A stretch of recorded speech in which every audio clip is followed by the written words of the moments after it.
saya Artesti Prasetyo dengan NIM 2401050344. Bimbingan dan konseling atau BK sangat diperlukan di sekolah karena siswa tidak hanya membutuhkan pembelajaran akademik, tetapi juga dukungan dalam mengembangkan potensi diri, memahami permasalahan pribadi, sosial, belajar, serta menentukan arah karir.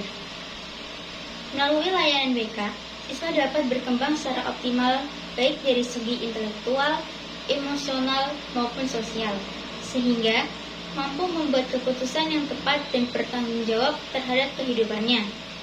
Secara pengertian, bimbingan adalah proses bantuan yang bersifat preventif dan pengembangan, di mana konselor membantu individu agar mampu memahami dan mengarahkan dirinya secara positif. Sementara itu, konseling merupakan proses bantuan yang bersifat lebih mendalam dan terapeutik, dilakukan melalui hubungan tatap muka antara konselor dan konseling untuk memecahkan masalah pribadi tertentu. Keduanya memiliki tujuan yang sama, yaitu membantu individu mencapai pengembangan diri secara optimal, namun berbeda dalam pendekatan. Bimbingan bersifat umum dan pencegahan, sedangkan konseling bersifat khusus dan pemecahan masalah. Tujuan utama dari BK adalah membantu siswa untuk mengenali dan mengembangkan potensi diri mereka sendiri, menyesuaikan diri secara positif, serta membuat keputusan yang bijak dalam hidup. Fungsi dari BK meliputi pemahaman, pencegahan, pengentasan, serta pemeliharaan dan pengembangan potensi siswa. Orientasinya tidak hanya pada penyelesaian masalah sesaat, tetapi juga pada pengembangan pribadi siswa secara berkelanjutan. Dalam pelaksanaannya, BK berpegang pada asas-asas seperti asas kerahasiaan, asas kesukarelaan, asas keterbukaan, kegiatan, kemandirian, dan keahlian. Prinsip-prinsip dari BK antara lain bahwa layanan BK diberikan untuk semua peserta didik, menghargai keunikan individu, bersifat dinamis dan fleksibel, serta dilaksanakan melalui kerjasama antara guru, wali kelas, dan orang tua. Landasan BK mencakup aspek filosofis, psikologis, sosial, pedagogis, dan yuridis yang menjadi dasar pelaksanaannya. Dalam sistem pendidikan formal, BK memiliki kedudukan sebagai bagian integral dari kegiatan pendidikan yang mendukung keberhasilan belajar dan perkembangan peserta didik secara menyeluruh.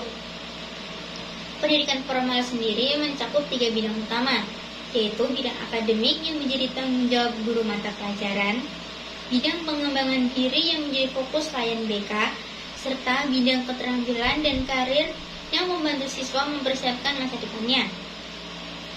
Guru dan konselor memiliki keterkaitan yang erat. Guru lebih berfokus pada aspek kognitif dan akademik, sedangkan konselor sendiri berfokus pada aspek psikologis, sosial, dan emosional siswa. Meskipun memiliki peran yang berbeda, keduanya saling melengkapi untuk menciptakan peserta didik yang berkarakter, mandiri, dan berprestasi. Pendidik abad ke-21 termasuk guru BK perlu memiliki karakter pribadi yang empatik, sabar, jujur, komunikatif, terbuka, serta menghargai keberagaman. Di sisi lain, mereka juga harus memiliki kompetensi profesional yang mencakup penguasaan teknologi, kemampuan berpikir kritis, kreatif, kolaboratif, serta mampu memberikan layanan bimbingan yang berbasis digital. Salah satu kemampuan terpenting yang harus dimiliki guru BK adalah kemampuan komunikasi empati, yaitu kemampuan komunikasi memahami perasaan siswa, mendengarkan secara aktif, serta menciptakan hubungan yang hangat dan penuh kepercayaan agar proses bimbingan belajar efektif dan bermakna. Sebagai calon guru sekolah dasar, pengetahuan tentang bimbingan dan konseling atau BK sangat penting karena dapat diterapkan dalam proses pembelajaran untuk mendukung perkembangan siswa secara menyeluruh. Fungsi BK seperti pemahaman, pencegahan, pengentasan, dan pengembangan dapat diwujudkan dengan mengenali karakter dan kebutuhan belajar siswa, menanamkan nilai-nilai positif agar terhindar dari perilaku negatif, serta membantu mengatasi kesulitan belajar atau masalah sosial melalui pendekatan yang empatik.